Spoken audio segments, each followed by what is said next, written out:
Hola, soy Gabriela González, cursante de la asignatura Concreto Armado 1 y les voy a explicar un ejercicio de losas en una sola dirección. Ok, aquí tenemos que debemos diseñar una losa en una dirección. Entonces en el enunciado nos dice que se pide diseñar la losa mostrada apoyada en vigas por el método ACI 318-14. Entonces aquí tenemos unas losas, una mide 1.20 metros, la otra 4.50 y la otra 4.90. Entonces para diseñar la losa se plantean los siguientes datos. La carga de la viga, que es 2.5 kN sobre metros cuadrados, la carga muerta, que son 4 kN sobre metros cuadrados, F'C son 20 MPa y Fy son 500 MPa. Entonces, en la solución, en la norma ACI, en el inciso 7.3.1.1 indica que la altura de las losas, en caso de no verificar la losa a deflexiones, debe ser regida por esta tabla. Entonces, en esta tabla vemos el H mínimo de si la losa está simplemente apoyada, si está apoyada en un extremo continuo, en ambos extremos continuos o en voladizo. Entonces aquí tenemos cómo debemos calcularla, L sobre 20, L sobre 24, L sobre 28 y L sobre 10. En nuestro caso se debe hacer 3 verificaciones y tomar la más crítica haciendo la corrección respectiva para el cero de 500 MPa. Entonces en voladizo habíamos dicho que L es L sobre 10, entonces en voladizo L vale 1.20, sobre 10 sería 0.12 metros. Ambos extremos continuos sería L sobre 28, donde L vale 4.50, sobre 28 sería 0.16 metros. Y en un extremo continuo sería L sobre 24, donde L es 4.90 sobre 24, que sería 0.204. Entonces este sería el valor crítico. Con Fy igual a 500 MPa, el factor de corrección sería 0.4 más Fy sobre 700. Entonces la altura de la losa, sustituimos los valores, nos queda 23 centímetros. En el cálculo de cargas, escogida la altura de 23 centímetros, se calcula el peso propio de la losa mediante el peso específico del hormigón igual a 24 kN sobre metros al cubo. Para el cálculo de peso de la losa y de ahora en adelante se calcula una franja de 1 metro de ancho de losa y se calculan las cargas para este metro de ancho.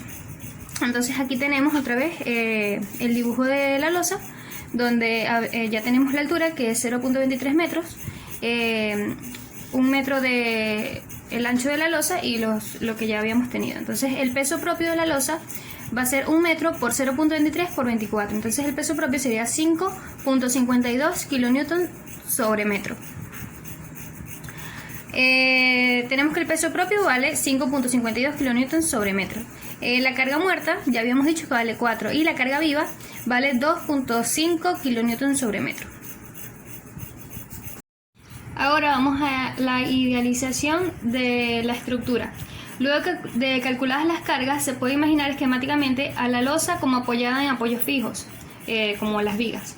Además, las cargas vivas se deben alternar para obtener las envolventes de cortantes y de momentos flectores. Entonces aquí tenemos la viga idealizada y aquí estamos alternando la carga viva, aquí, y la carga muerta y el peso propio.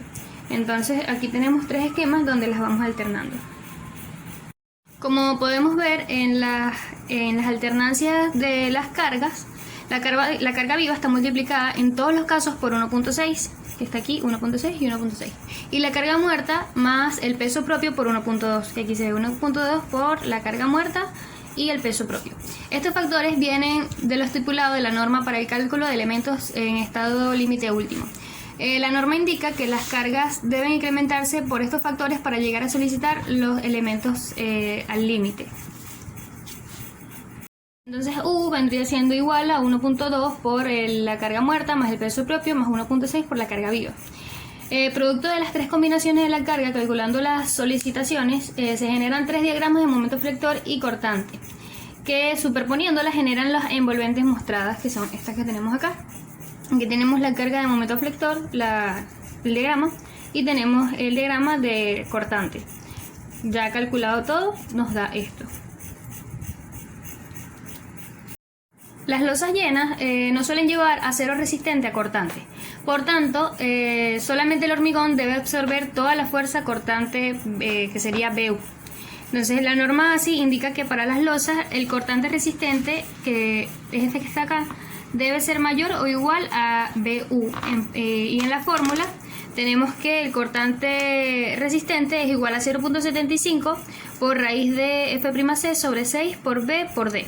Entonces, en nuestro análisis tenemos que F'C vale 20, B vale 1 y D vale 0.23 menos 0.03, que sería 0.20, que es el recubrimiento al eje.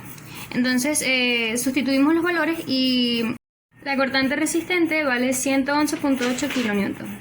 Entonces, el cortante de diseño, que es en este caso es mayor a todos los cortantes máximos de la losa. Por lo tanto, la losa no necesita cero. El diseño cortante termina acá, en este resultado. Si el cortante de diseño hubiera sido menor a BU, la solución hubiera sido incrementar la altura de la losa. Ahora vamos con el diseño de flexión de losa. El primer paso es encontrar la cuantía máxima y acero máximo de la sección de la losa. Para esto se debe seguir las fórmulas del algoritmo, donde EU es la deformación unitaria del hormigón fluencia, que tiene un valor de 0.003. F'C es igual a 20 MPa, Fy es igual a 500. Tenemos la fórmula de Rho máximo, que es esta. Sustituimos los valores y nos da igual a 0.010838. Luego, en la fórmula del acero máximo sustituimos el Rho máximo y nos da, sustituimos todos los valores y nos da 21.67 centímetros cuadrados. Este es el acero máximo con el que se puede reforzar el metro de ancho de losa para lograr una falla dúctil de la losa. A este acero le corresponde un momento de diseño máximo que puede resistir la losa igual a 0.90 por el acero máximo por Fy multiplicado por todo esto. Entonces reemplazamos todos los datos y nos queda que el momento de diseño máximo es igual a 0.16398, que sería igual a 163.98 kN. Entonces, para conocer el acero necesario para cada uno de los momentos flectores del diagrama de flexión, se debe resolver la fórmula siguiente, donde la incógnita es el acero. Entonces colocamos acá la fórmula, pero además, si el acero obtenido por esta fórmula es menor al acero mínimo, este último regirá el diseño. Entonces vamos a calcular el acero mínimo, que es 0.0018 por 420 sobre Fy por B por D. Por motivos de tiempo y para que el video no sea tan extenso, no será el reemplazo detallado de cada uno de los momentos del diagrama en esta fórmula. Pero para cada momento flector se obtiene los siguientes resultados, que los tenemos aquí, que es el acero mínimo es igual a 0.0018 420 sobre 500 por 1 por 0.20. Entonces nos queda 0.000302 metros cuadrados, que si lo llevamos a centímetros cuadrados nos quedaría 3.02. Entonces tenemos acá esta tabla donde estos valores los reemplazamos por el acero mínimo y este también.